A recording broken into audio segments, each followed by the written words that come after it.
From our State House studio in Montgomery, I'm Todd Stacy. Welcome to Capitol Journal. Today was the 15th day of the Alabama Legislature's 2025 regular session. That brings us to the halfway point, at least in terms of legislative days. Lawmakers now have 15 more legislative days to meet between now and May 19th. We'll start our coverage in committee, where most of the action took place today. The Senate Health Committee held a public hearing over legislation meant to tighten regulations on marijuana-derived products. Senate Bill 237 from State Senator Tim Melson would place new restrictions on psychoactive cannabinoids found in hemp, including compounds like Delta-8 THC. It would also place those products under the jurisdiction of the Alcoholic Beverage Control Board. During that public hearing, several business owners and hemp growers voiced strong opposition, arguing that the bill would harm small businesses and limit consumer access.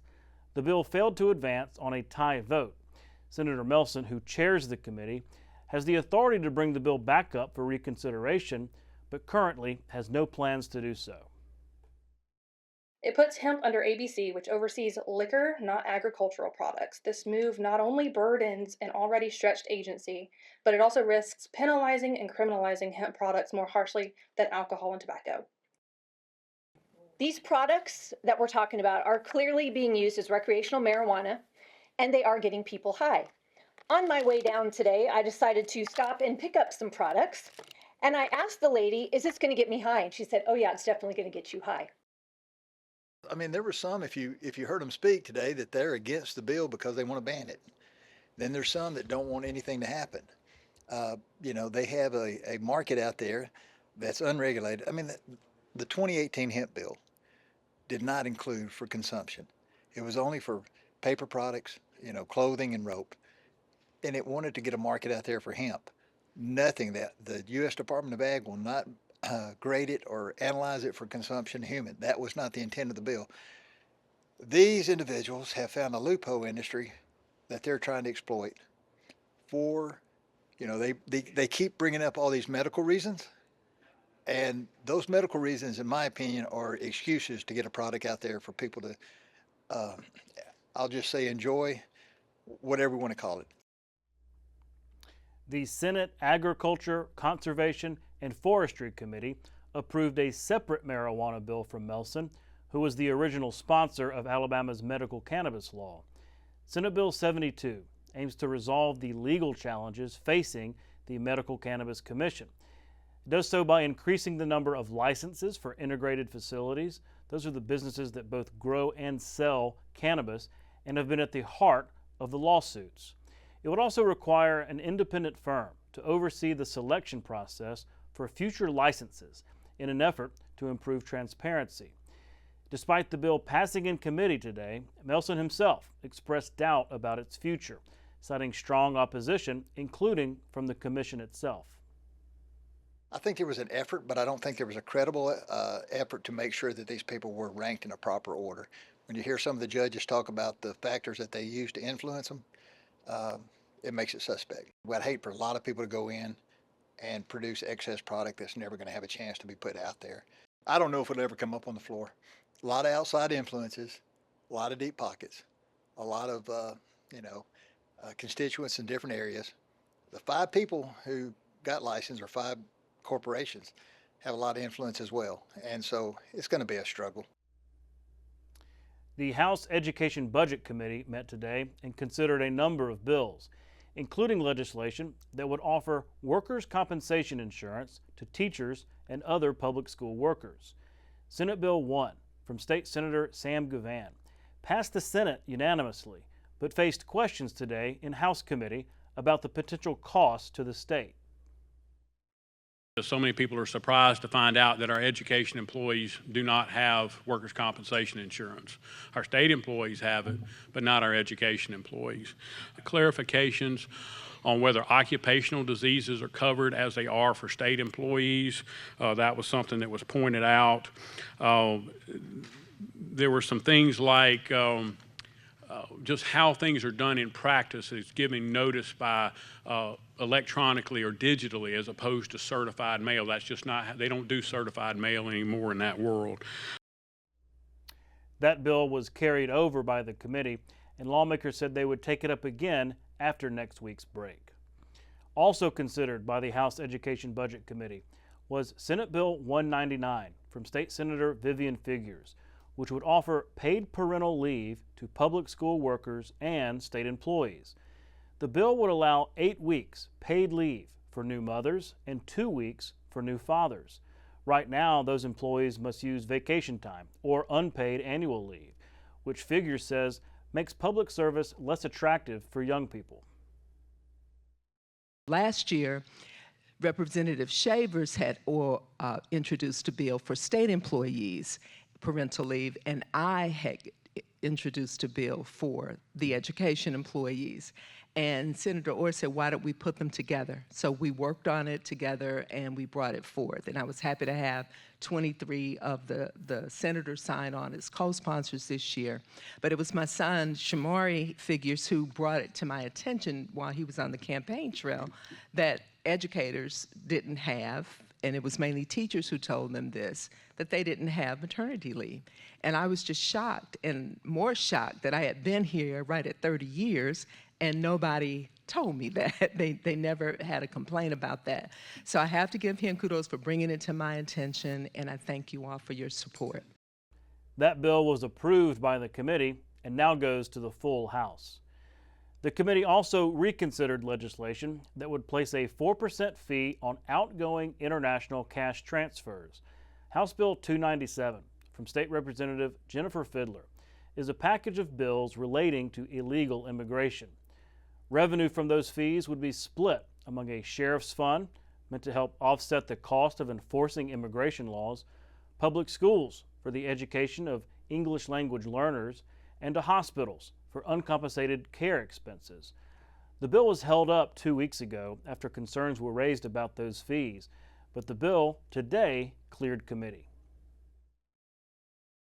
And we wanted to make sure it was clear who it affected and who it wasn't in that payment processor definition. So who it does not affect, if I may go over this again. Sure, please. Individuals who use a payment processor like PayPal or Venmo, any transaction originating from a banking institution, a bank or credit union payment processor, anything that facilitates funds that originate from a bank or credit card or debit card. It does not affect any bank or credit union wire or sale of money order or check cashing or credit and debit card transactions.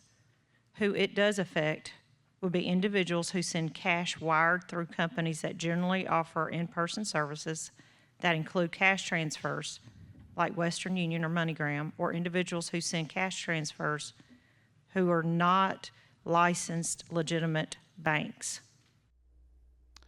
The House Education Policy Committee met today to consider multiple bills, including one related to religious instruction. House Bill 342 from State Representative Susan DuBose would require local school boards to adopt policies allowing students elective credits for attending religious instruction outside of the classroom. DuBose says the measure will get parents more involved in their children's education and promote values learning. The committee approved the bill and sent it to the full House. HB 342, which allows religious release time during public schools for students. You have to have parental consent. No public funds can be used. There has to be a nonprofit, faith-based entity behind it that provides transportation and takes liability for the student. But this is just an opportunity for faith-based education to take place during the school day. Has to be during an elective, and it's just going to be an opportunity for parents and students to extend their learning time into religious education. Other notable bills saw movement in committee today. Senate Bill 252 from Senator Billy Beasley is the new updated version of legislation aiming to regulate pharmacy benefit managers and place fees on prescriptions to help pharmacies that are struggling under what they call unfair compensation rates. Supporters said this bill represented a compromise with the business community, and the committee advanced it to the Senate floor, where it is likely to come up tomorrow. House Bill 280 from Representative Cynthia Alvin would give municipalities and universities greater authority to deal with public nuisances, particularly those involving alcohol. It advanced through a Senate committee and now goes to the full Senate. And House Bill 298 from Representative Brock Colvin would allow high schools to not count English language learners toward their athletic classification number. That bill advanced through committee and now goes to the full House. Dozens turned out to the State House today as part of a demonstration protesting immigration measures being considered in the legislature. There are several immigration-related bills moving this year, including some attempting to align state law enforcement with the ramped-up deportation efforts of the Trump administration. Organized by the Alabama Coalition for Immigrant Justice, the rally was meant to demonstrate how critical immigrants are to the Alabama economy. Today we stand together to defend the human rights and civil rights of immigrants. Look around you. So many people from every corner of our state, from Russellville to Fort Payne, from Huntsville to Mobile, from Coleman to Birmingham, and from Tuscaloosa to Dothan, we all converge here in Montgomery, our capital state too. We are teachers, we're doctors, we're business owners, we're cooks, we're service workers, we're community leaders. We are an essential part of the backbone of this state. And we are here because we refuse to stay silent while immigrants are being targeted by harmful laws. We want all the legislators in the building to understand the real impact of passing these kinds of laws on Alabama's economy, on its workforce. We know that immigrants are a huge piece of Alabama's economy, and these bills will be extremely damaging to all the sectors in Alabama's workforce. The Alabama Senate had a special guest today.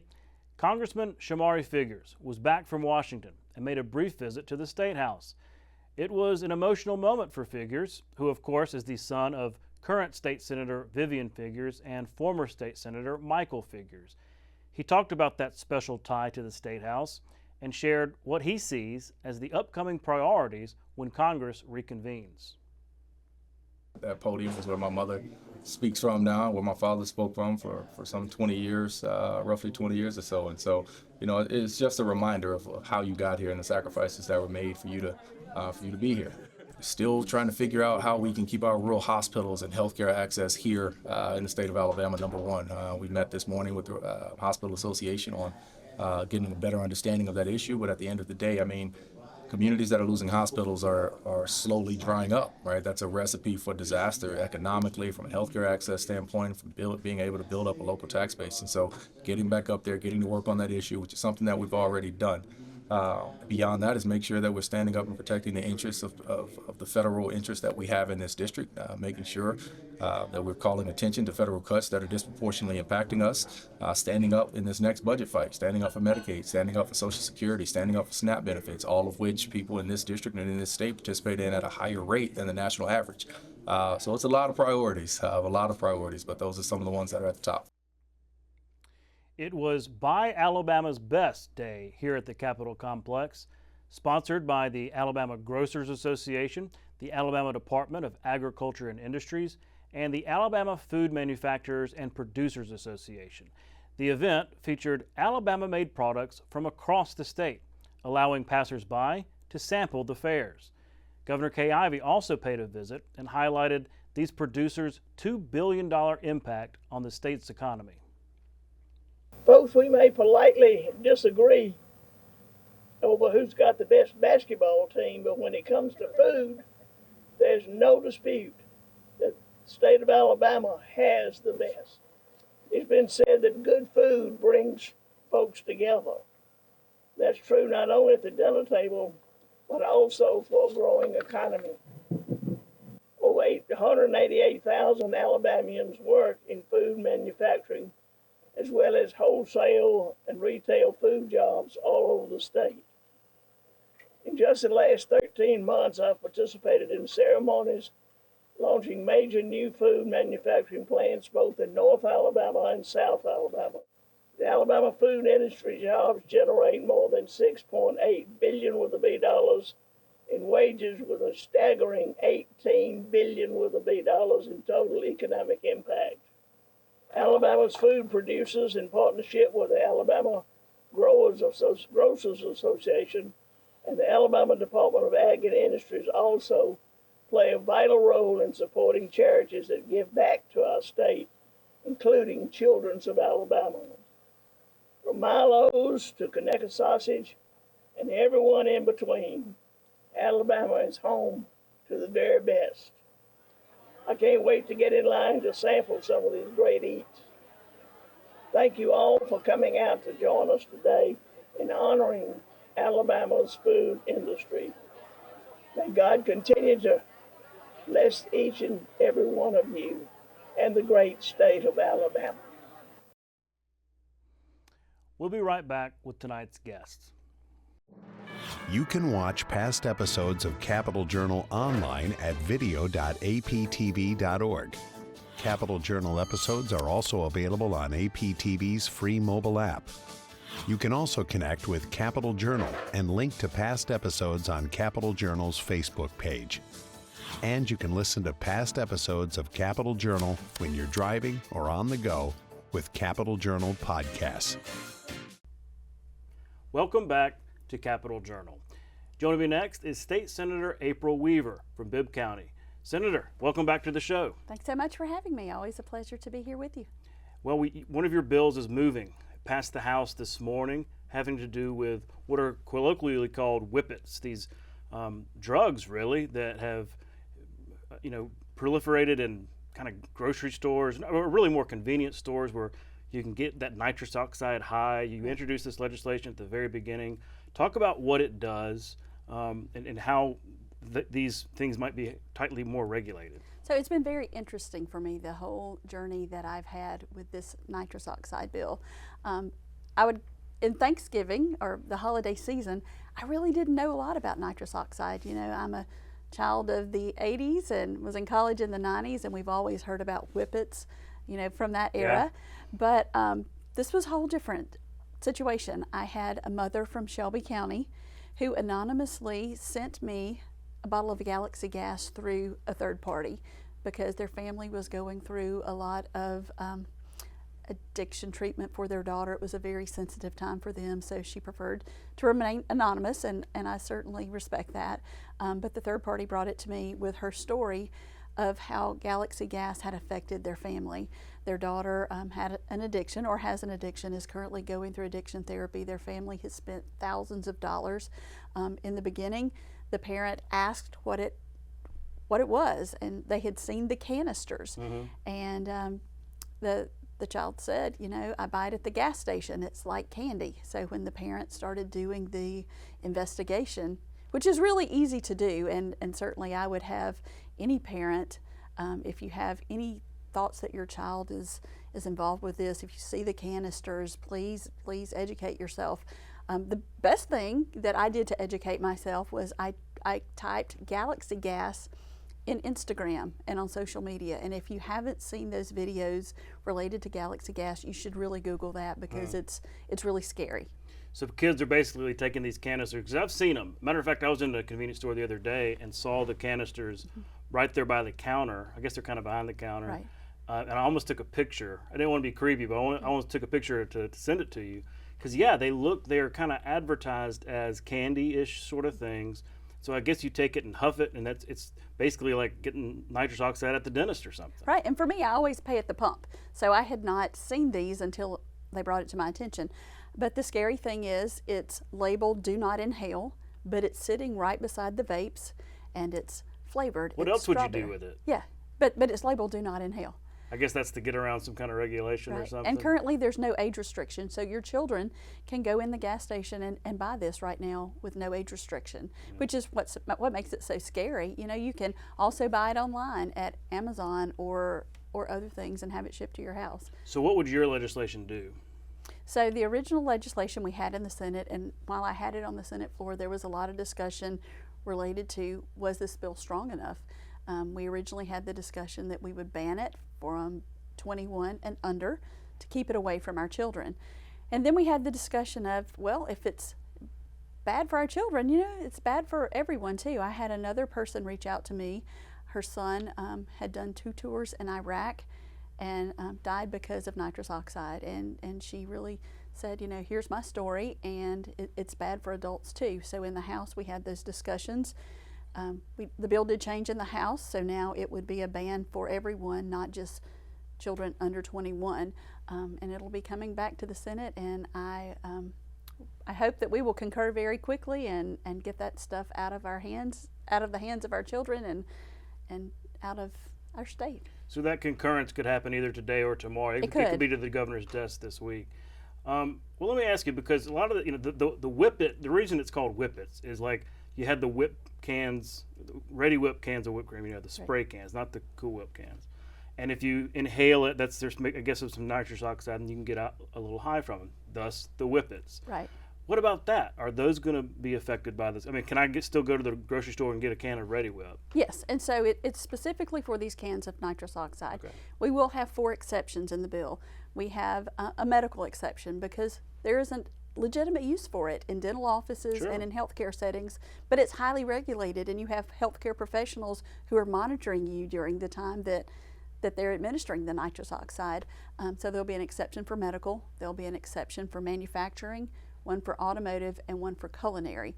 But even in those exceptions, the person who has responsibility for the nitrous oxide will have to be 21 or over. I see.